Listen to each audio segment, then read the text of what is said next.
Hello and welcome to another episode of the CIRS Group podcast. I am Barbara. And I'm Jacie.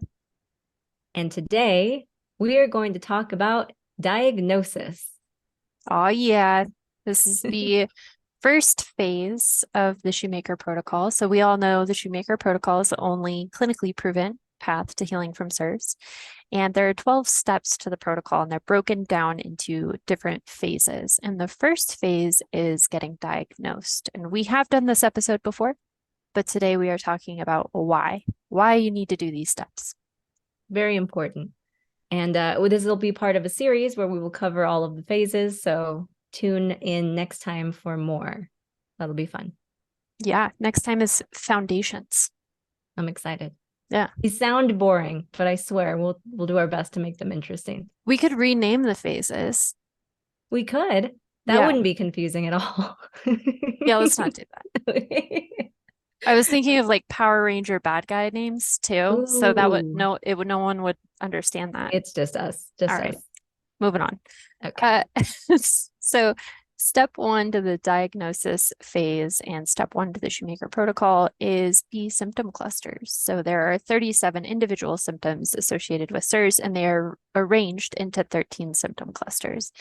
If you have 8 of the 13 symptom clusters, meaning you have at least one symptom in the cluster, that would count towards your total symptom cluster count, you very likely have CIRS. Please, let's make the diagnosis process as freaking complicated as possible for people who have brain fog and difficulty concentrating. It's my favorite part of this illness, I have to say. The irony is fantastic. And also, to add to what you just said, if you are a child, or if you are a parent of a child, that child would just need to have 6 of those 13 clusters. And if you have 8 of the 13 symptom clusters, and we've talked about this before, but if you have like 6 or 7 of the symptom clusters, that might just be you not connecting to whatever the specific word in the symptom cluster is. Like, I think a common one, people think of vertigo as being this really specific manifestation where the room is spinning and you're like in the fetal position on the floor. But vertigo can also be you stand up and you feel woozy. So it may just be like you're not fully connecting with that symptom. If you have 6 or 7, I would still move to the next step, quite honestly. And I think we can both say we've seen that time and time again. Yeah, absolutely. And agreed. And so the next step beyond, once you have confirmed those symptom clusters and you are pretty sure you have CIRS, and by the way, you can be pretty sure you have CIRS after you do the cluster part, is the vision test, vcstest.com. And we'll have that link in the show notes. Yes, so the visual contrast sensitivity test, or VCS test, measures your ability to see blurred lines. So biotoxins are relevant here because the whole thing with CIRS is that you're genetically predisposed to being really bad at eliminating a biotoxin, and then you encounter that biotoxin. And biotoxins have two different impacts on CIRS people and their ability to see blurred lines specifically. One is that the biotoxins have a direct impact on your nerve function. And then 2 is the built up chronic inflammation from the presence of that biotoxin that your body is not able to eliminate actually clogs up the tiny capillaries in the back of your eye. So over time, you lose the ability to see blurred lines. For people with CIRS, when they do the VCS test, if you fail it, you have CIRS. If you pass it, you might still have CIRS. You might be someone who you have a background in art or some, another one is sports, like anything where you would have to be able to differentiate colors or like objects in midair are good examples of things that might make you pass the VCS test, even if you do have CIRS. Right. And, one should note that if you are doing the VCS test, you'll notice that the website will request a $15 donation. If you are pretty sure you have CIRS, it might be a good idea to actually buy one of the packs of tests rather than just one, or even the unlimited. I'm at this point also considering purchasing the unlimited pass. I think it's $150, at least as of the time of this recording. But the reason for that is you can actually retest yourself not only throughout the protocol to ensure that the protocol is working when you do start treatment, but also throughout the rest of your life. You can continue if you're starting to feel symptoms. Maybe you just traveled and you're not sure if you got exposed to some kind of biotoxin.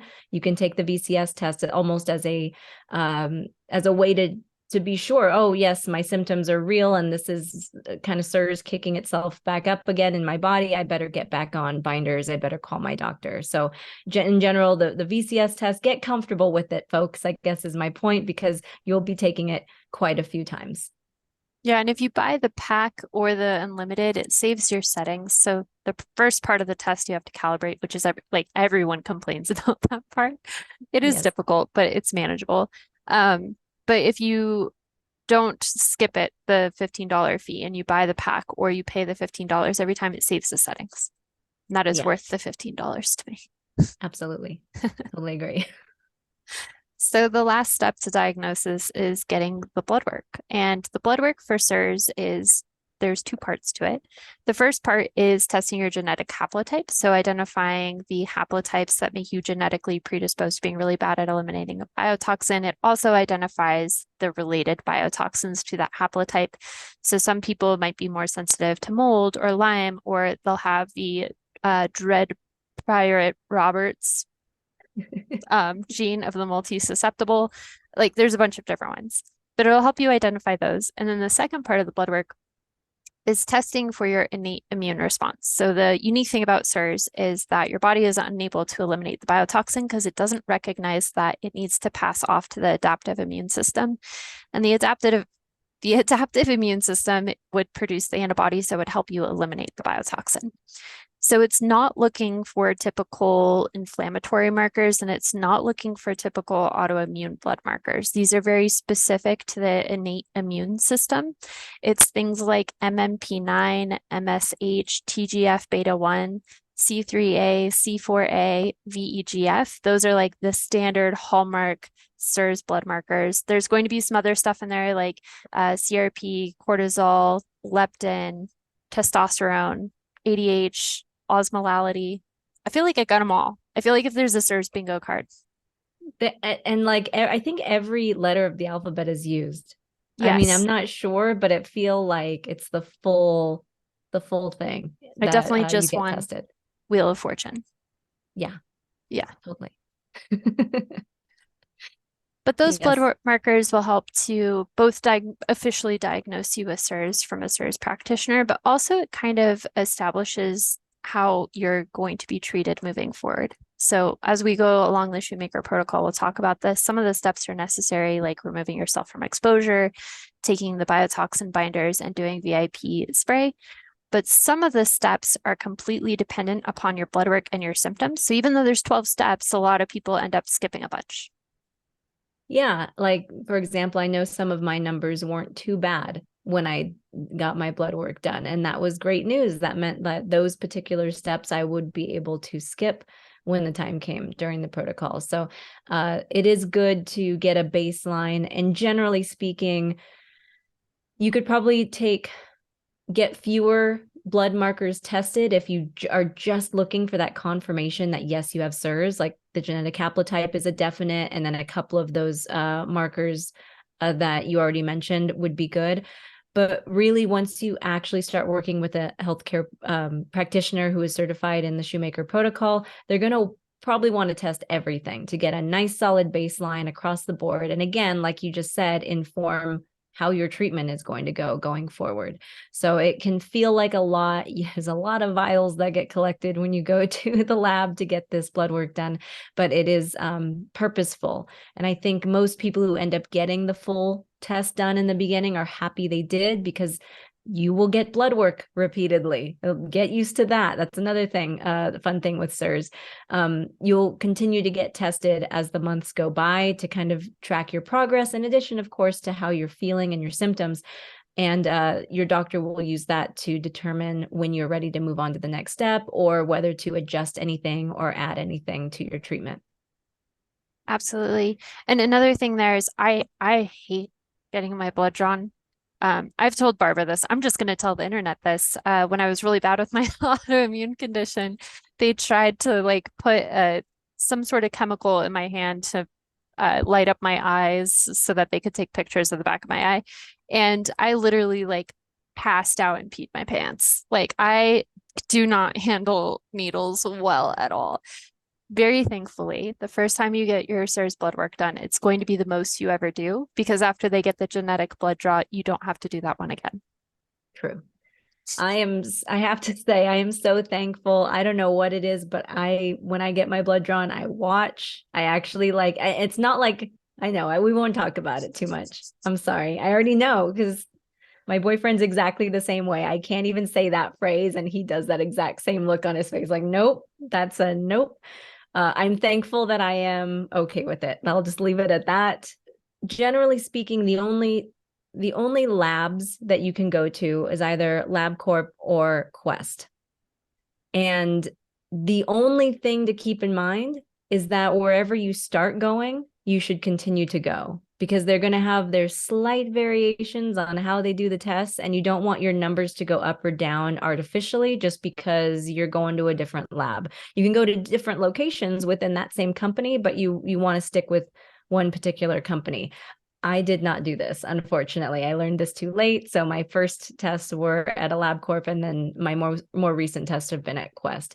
And that's just because Quest is what my insurance covers. So it's not the end of the world if you mess up. I messed up, but it is something to keep in mind. And certain practitioners prefer certain tests too.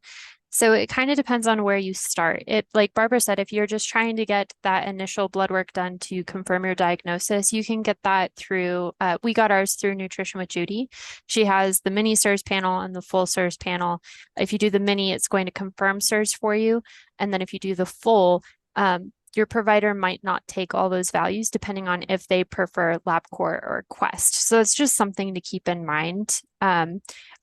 Personally, if I were to do it all again, I would probably get the mini just to confirm my diagnosis. And then I would go to my CIRS provider and see if they wanted specific labs drawn from somewhere else, just so I didn't get the full. And then they were like, well, I can't use any of this information. So that's probably how I would play it.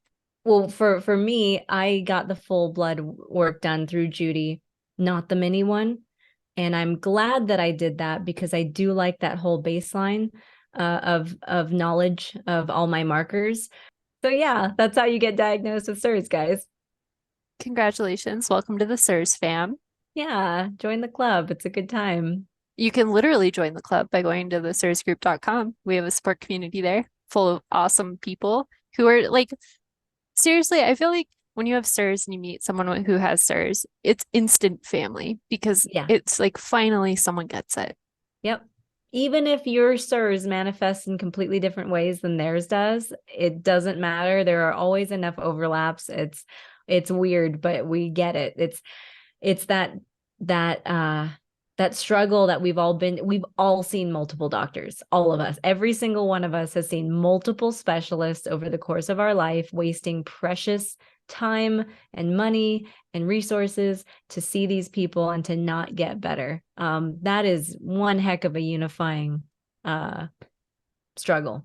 And thankfully, we all have the answer now. So it's like a hopeful struggle. It's like, okay, we're still struggling, but there's hope. So I'm glad. I love the group. I'm so glad we have such fantastic members too, like so knowledgeable. Some people who are already gone through the healing. Some people who haven't even started. It's just like a really good mix of people, all trying to get better. So it's good stuff. I might be biased, but I do think it's the best. I mean, agreed. So yes, go to the cirsgroup.com to join or to check that out.